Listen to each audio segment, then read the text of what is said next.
Well, it's 9:45 in the morning.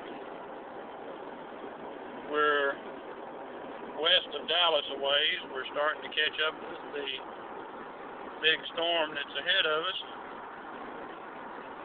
But the roads are still open and dry.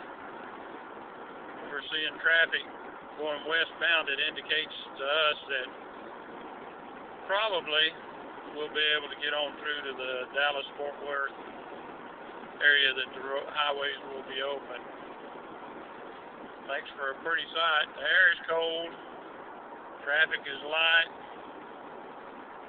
Pretty good traveling, all things considered. The weather must have everybody denned up at home.